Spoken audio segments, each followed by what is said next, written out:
Kia ora, I'm Erin J. Doyle. Welcome to my channel. If you're new here, hello! I'm a poet, a biologist, and when it's safe to do so, something of an adventurer, and this channel is about those things and my journey to completing my debut novels. So if that sounds interesting to you, hit subscribe and notifications so you can stay up to date with my journey and various adventures when they are possible. This video is a very rare event because I don't unhaul books, ever.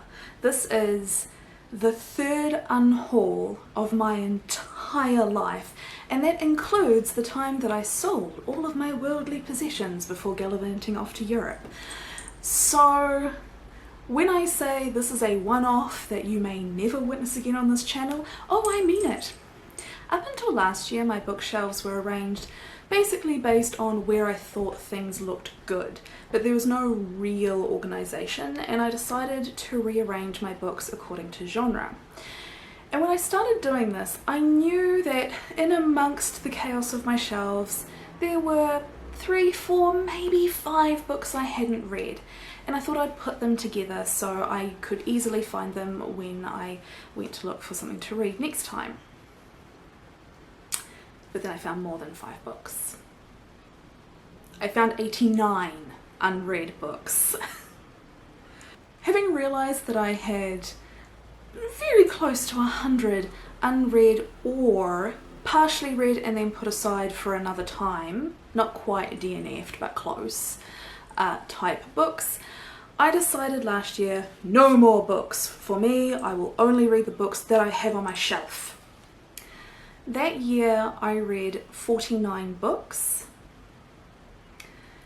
At the end of the year I had over 100 unread books on my shelf. Yeah. So at the end of 2019 I recommitted to my no book buying rule, and I realised that even if I read, say, 50 books a year, I had enough books for a couple of years without buying anything.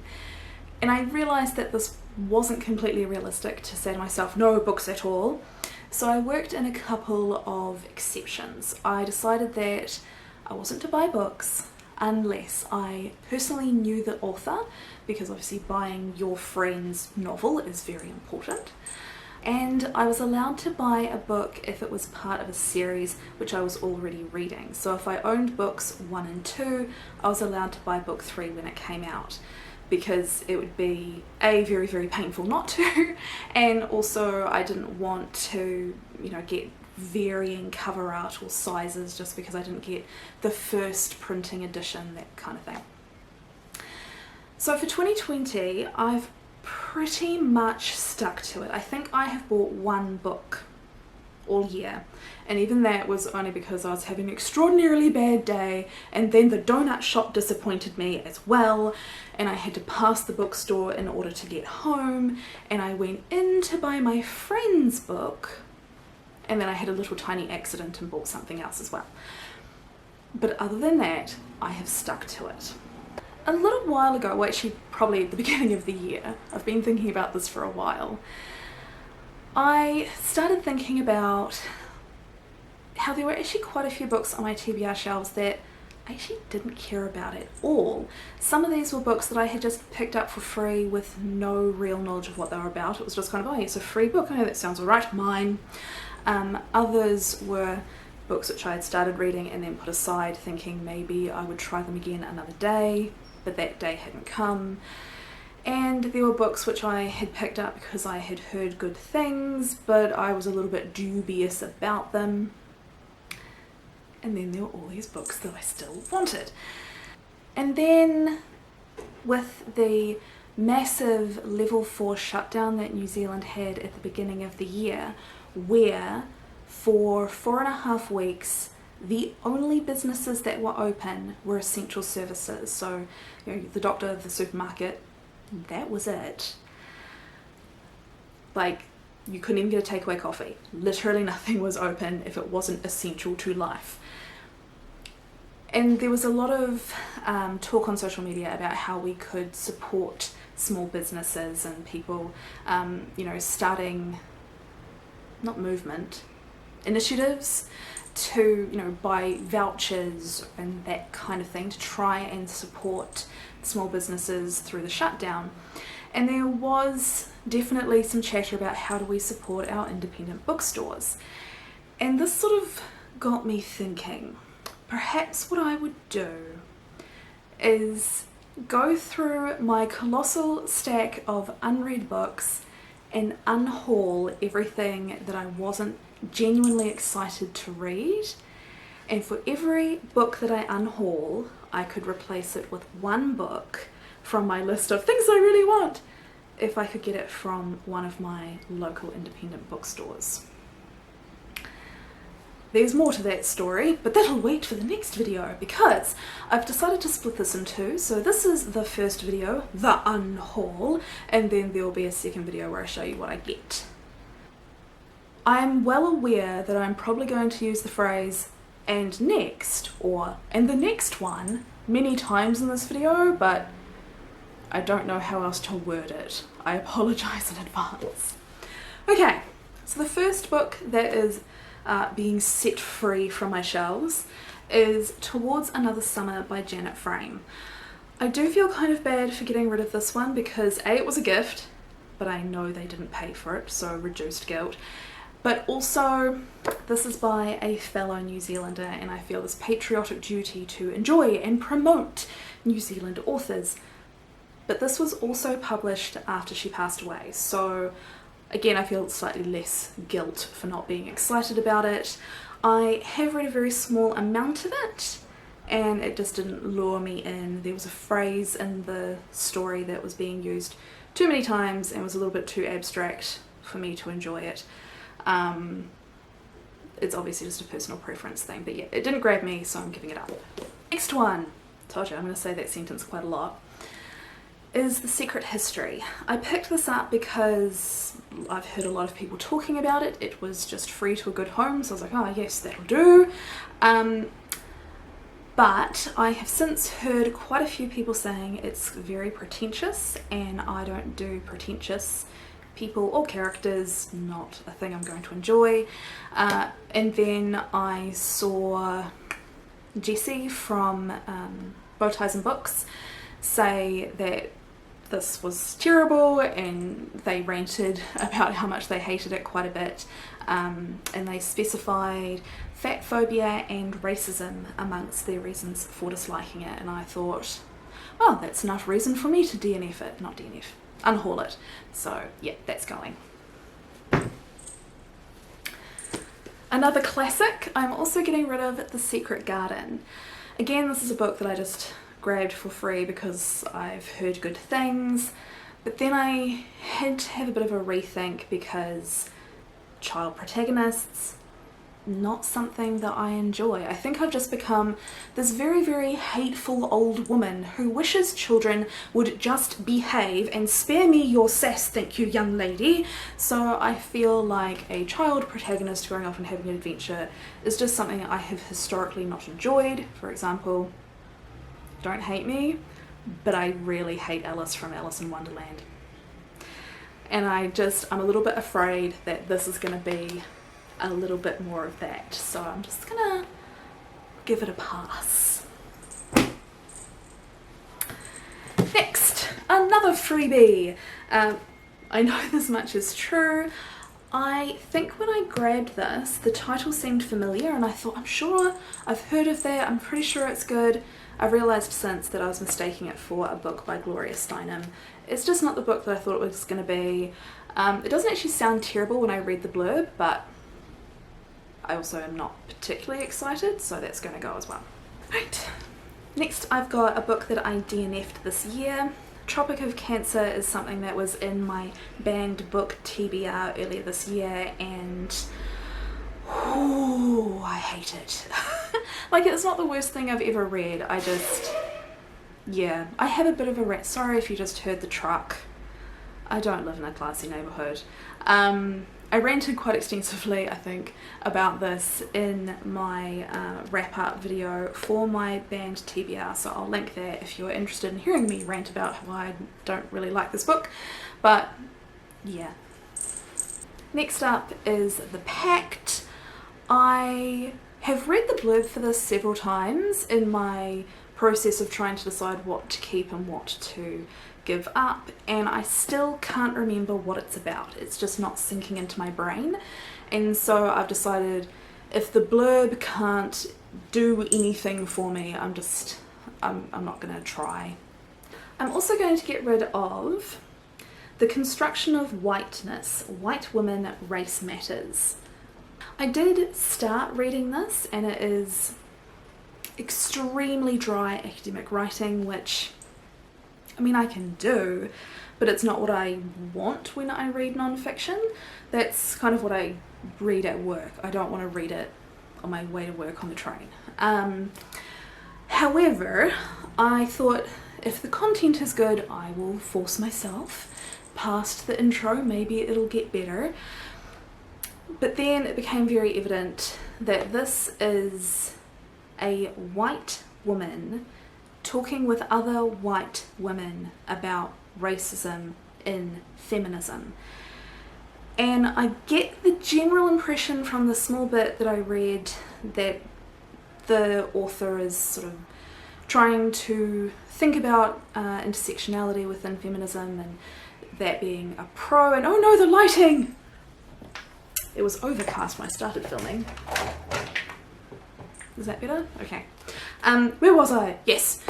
I think from what I've read, the author is pro-intersectional feminism, but I also kind of feel like if I'm going to be reading a conversation about intersectional feminism or racism or feminism or any combination thereof, I want a more diverse set of voices, and I feel like I might get more from a more recent book with that diversity that this is lacking. Another DNF, I'm letting go of The Bingo Palace. I've read a reasonable chunk of this. It was a struggle. I had complaints. I had complaints. But I was trying to persevere. It got to the point where I was skimming. It got to the point where I jumped to the end to see if it was worth reading. And I was struggling, and then the main character got a tattoo. And the tattooist gave them something to bite on, and I couldn't do it. I mean, tattoos don't hurt that much. I fell asleep twice getting my first tattoo. They don't hurt so bad you need to bite down on anything. So yeah, I mean, to be fair, I was skim reading by that point. Maybe the tattoo was being administered in a ridiculously painful traditional method with you know, deeper cutting or something, bit of fluff, but it didn't seem to be. But again, I was skimming, so I could be wrong, but I already didn't care. Another New Zealand author, this is Salt River Songs. It's just fine. It didn't really speak to me. I've read like maybe 20-30 pages, and yeah, the poems just, I guess, aren't things that I care for in my poetry. I think I like my poetry a bit grittier. So yeah, there's nothing wrong with it, it's just not my cup of tea. Next is The Family Trade.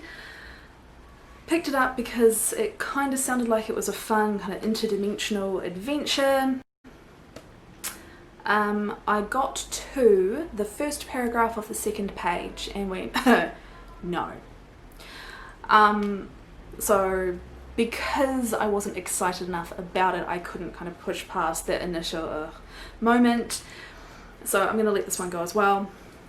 Just a side note though, it says in the blurb that this character receives a locket, which I assume is what this image is. I can think of other things that it looks like, but not a locket. This is another one from my banned book TBR from, I think, 2 years ago, I think. I DNF'd this after 100 or 200 pages because I realised I was having recurring nightmares about not being able to leave my office. So, yeah. I feel like for my health and well-being, I shan't continue reading it, despite the fact that it's, you know, a historically significant piece. I'm quite annoyed about this book. Black Leopard, Red Wolf. I was so excited for this book. It's a fantasy set in a non-European setting. That was so exciting. It's something I've been ranting about for years, is how European fantasy is. I'm aware that I'm so white I glow in the dark, but I'm not from Europe. I don't connect to the European setting. It is super foreign to me. And I have always wanted to see fantasy in other possibly more relatable settings. And whilst, no, Africa isn't a setting that I'm very familiar with either, I was still excited for an opportunity for something different. Yeah, it needed a bit more description to satisfy that desire.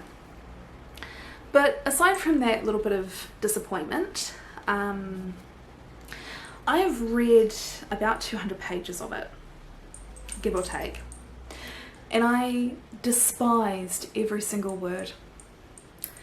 I think the only reason I forced myself to keep reading when I found how much I hated it was because it has a very African setting, and I'm aware that I'm from a very Western culture. The majority, not all, but the majority of books I read are very Western, and I thought perhaps some of the stuff that I didn't like in this was just that it's from a distinctly different culture, and maybe if I just kind of pushed through a bit of, you know, white woman discomfort, then I might sort of discover the good bits and behind the foreignness, if that makes any sense.